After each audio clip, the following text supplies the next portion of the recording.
সেই মনোনীত জন যিনি প্রভুর ভালোবাসা তিনি পাবেন চিরদিন। ওগো ভগবান, তুমি যে বলেছ যে আমার মনোনীত জন নিজেকে বেঁধেছি আমি তার সঙ্গে সন্ধির বাঁধনে। আমার সেবকজন দাউদকে শপথ করেই বলেছি আমি তোমার বংশকে আমি চিরস্থায়ী করে তুলব, যুগে যুগে সুস্থিত রাখব তোমার রাজ সিংহাসন।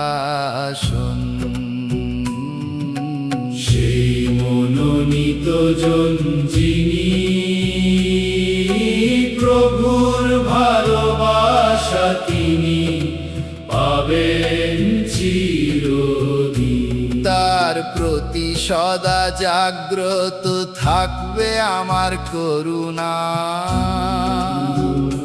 তার সঙ্গে অটুট থাকবে সেই মহাসন্ধি আমার।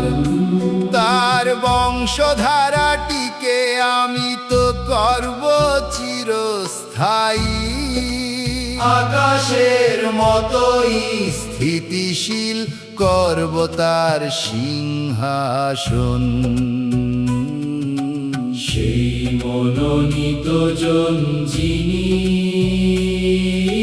প্রভুর ভালোবাসা তিনি পাবেন চিরদিন।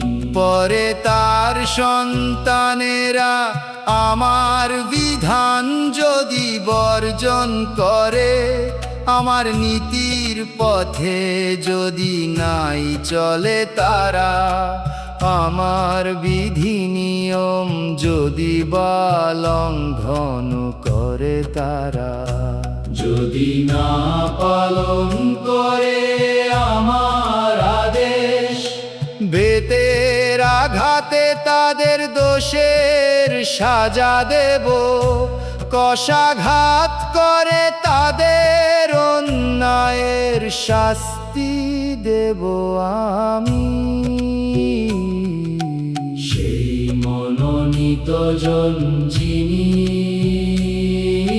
প্রভুর ভালোবাসা তিনি পাবেন চিরদিন।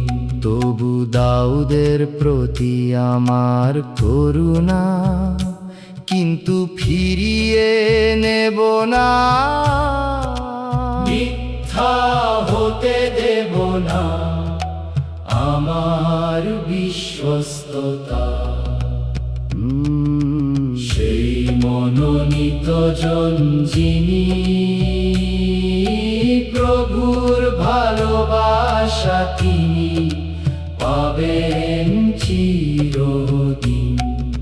সেই মনোনীত জন যিনি প্রভুর ভালোবাসা তিনি পাবেন চিরদিন।